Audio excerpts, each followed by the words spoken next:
Good morning. Morning. We are in Brandon at the end of the navigable Little Ouse. Well, not the end of the navigable Little Ouse, as far as 57-foot boats can go. There's a lock just there that takes you a little further. Yeah, the Brandon lock, 45-foot long guillotine lock. It is the shortest lock on the system, I believe. Oh, really? Yeah, shortest remaining one on the system. And Michael got to go through it. Yeah, it turned out the boat behind us was a couple who'd just moved aboard, and they wanted to take their boat up there because they were going to meet some family, and they were like, we overheard you talking about not being able to see the end, so would you like to come through with us? And I was very like, nice. Aha! So I get to jump on what is actually I believe, a 42-foot boat, which they intend to take up and travel around the system on their way across the country, which I'm like, that's great, but we were having this conversation the day before about how I'm glad we didn't choose a smaller boat because we'd have killed each other. So. Yeah, and they're working from it. They're working from it, but yeah, I mean, realistically, the two of them are smaller than me, so in a sense, it's really just two normal-sized human beings in the same size. I think they'll be fine. So I watched Michael go off, and he just looked so funny sitting on the front because he's just used to he just looked not quite comfortable. Yeah. He's used to being on the back. Yeah, I'm like, I need something to do. No, it's funny, they took me into the lock. The lock is in somewhat substantial need of repair. Really? Like, there's all these wooden battens on the side that, sort of form the wall of the lock that the boat actually runs up against, and those are all cracked up and rotten. And when they opened the guillotine, man, did a lot of water shoot in. But the trip up to the actual end of navigation is really short. It's probably maybe about 800 meters. Maybe as much as a kilometer, probably not. No. But it's a beautiful little stretch. That's really there's GOBA moorings and EA moorings at the end at the actual end of navigation, and they're quite well positioned to give you a really serene little bit of a little shaded bit. Yeah. So I mean, if you have a small enough boat, continue on up because it's really pretty up there.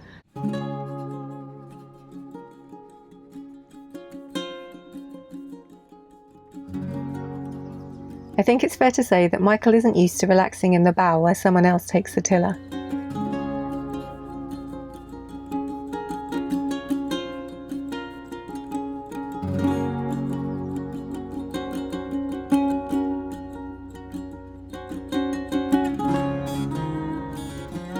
Brandon Lock is just 40 feet long, and you have to wonder why it was built so short when it's relatively new. While most cruisers will fit in it, most narrowboats won't.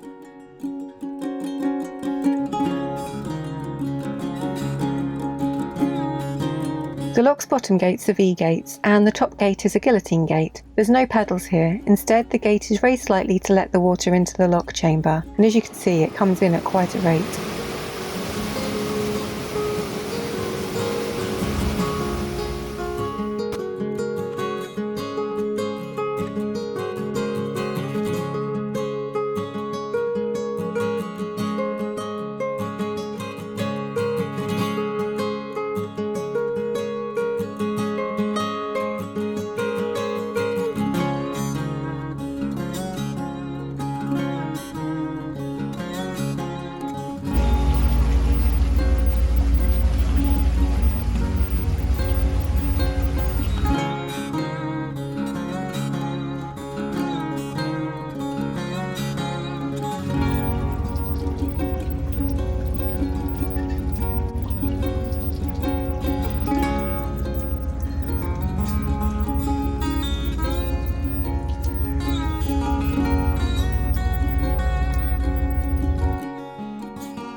This is Brandon Bridge, where the High Street crosses the river. To the right from here is the town centre itself.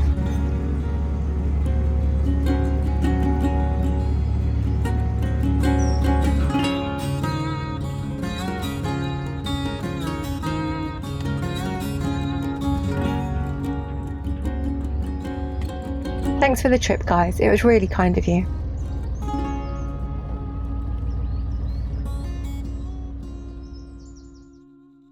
So we've had 2 nights on this mooring, and yesterday, well, we've been to Brandon a couple of times. There was a little market the first day. Mm-hmm. There's an Aldi there, there's laundry, so it's a pretty useful place to stop.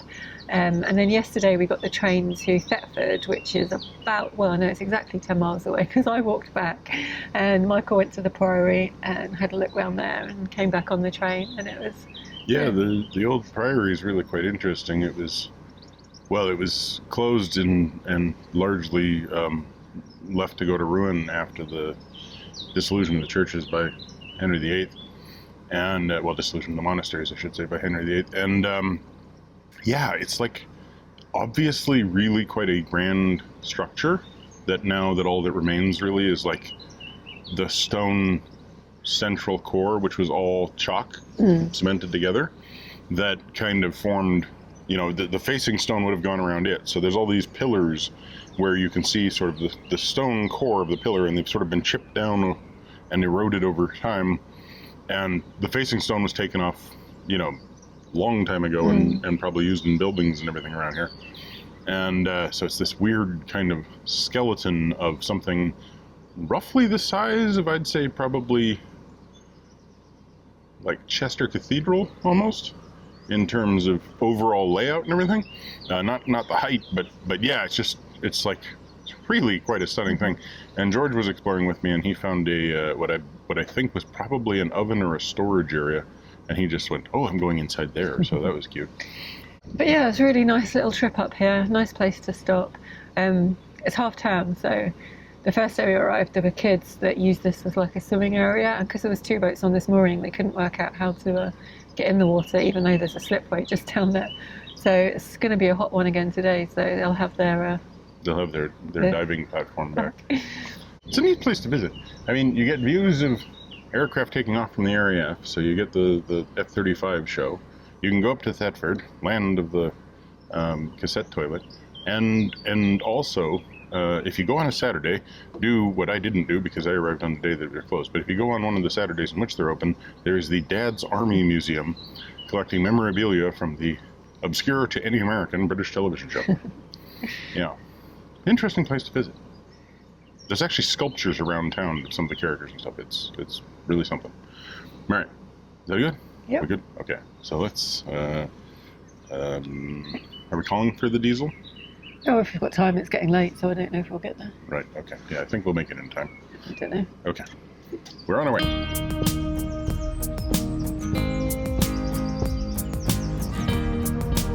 It's 13 glorious miles from here back to the junction with the Great Ouse, and this is essentially a repeat of our last trip, but in reverse, so we don't actually film too much.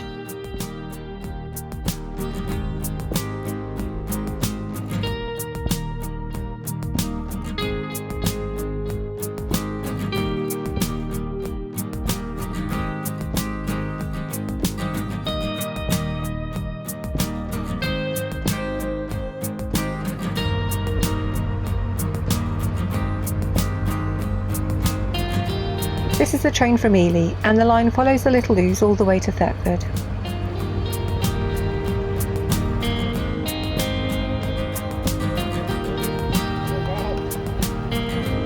This part of the river feels so isolated and rural. It's beautiful here, and while we haven't seen any moving boats at this end of the river, there are a few private moorings here.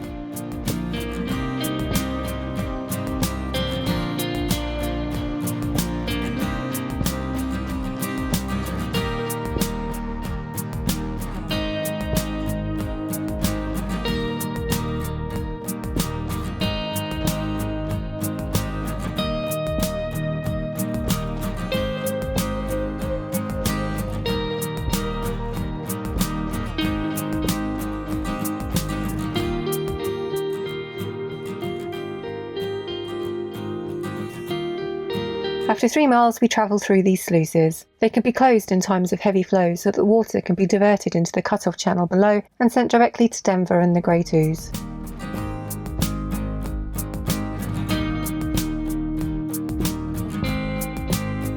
These cows seem to love this spot just beyond the concrete aqueduct over the cut-off channel.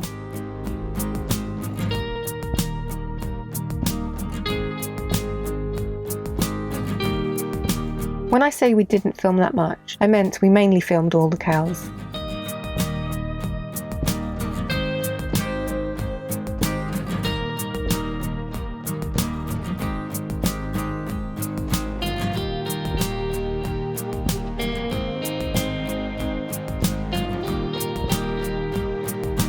A mile or so further along and the sun has come out and we meet the first boats coming the other way.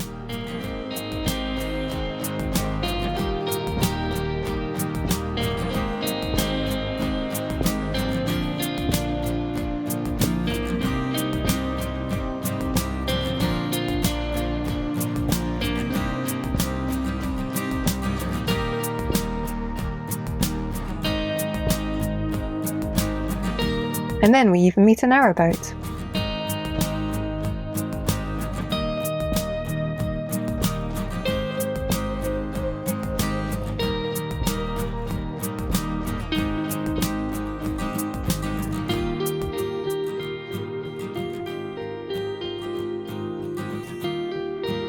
We pass under Redmere Bridge and we're almost halfway back to the junction now.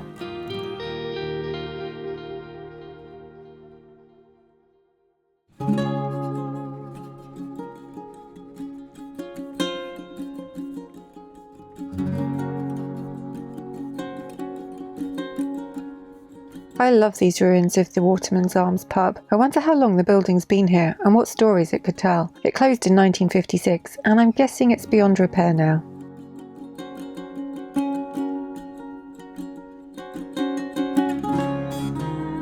What a lovely, if unconventional, swan family this is.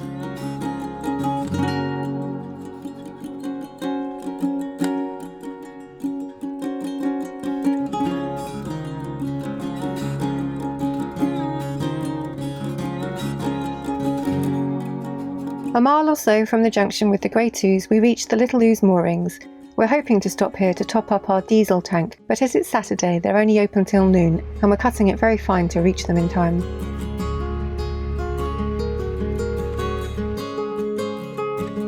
We make it just in time, and we get a very friendly, helpful service.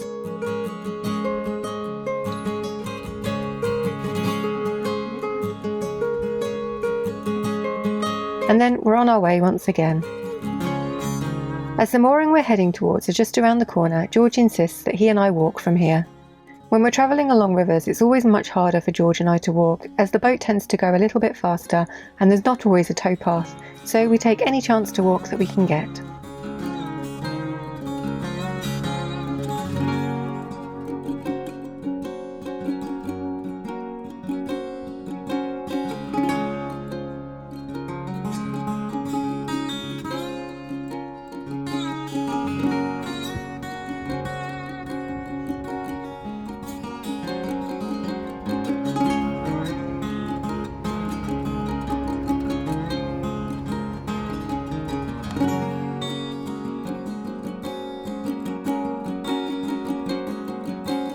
Back on the Great Ouse, and Michael radios me to say that the moorings are full and that he should pick me up at the pub so that we can move on to the next ones. And then when we pass the moorings, we find out that there is room for us after the second boat after all.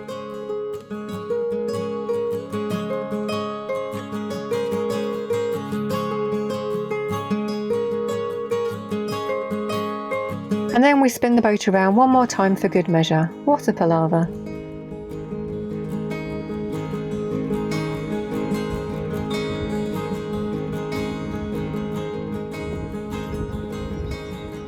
So we're back at the moorings on the Great Ouse at the Ship Inn, which is closed, which is a shame, because it'd be nice to have a nice old long icy drink. It actually would be, yeah. Yeah. It's another one of those days that started out cool and went muggy. There's a nice breeze. Yeah. When it breezes. Yeah, but it freezes rarely, and now we're back on the main river. It's got busy. Yeah. Oh no, that's a motorbike. That's not a boat.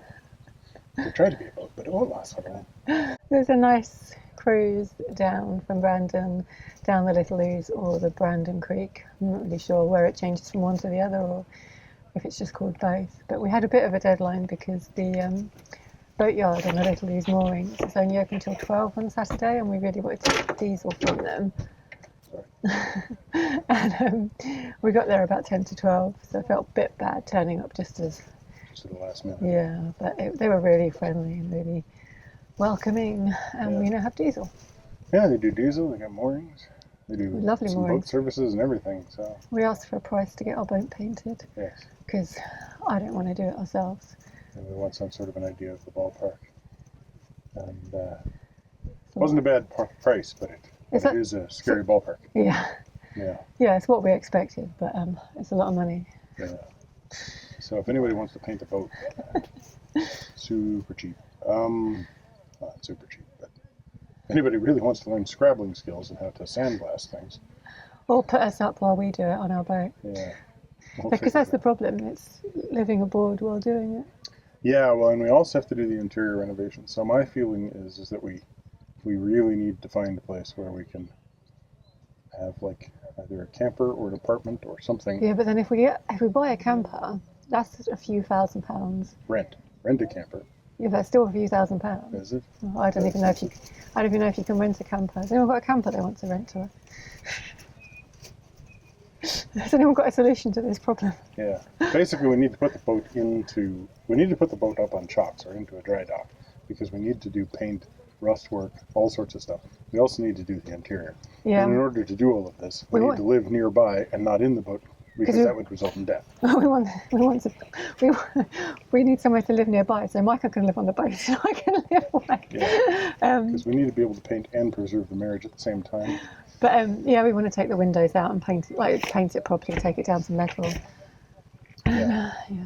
So that's a lot of work, No, including an interior, all of which needs to be done. Or we need to sell the boat and move on. So if anyone wants a cheap boat, Anyone wants a cheap boat. that needs painting. So on that bombshell, we're going to end the vlog here. Thanks so much for watching. If you enjoyed it, give us a thumbs up or comment down below, and we'll see you in the next video.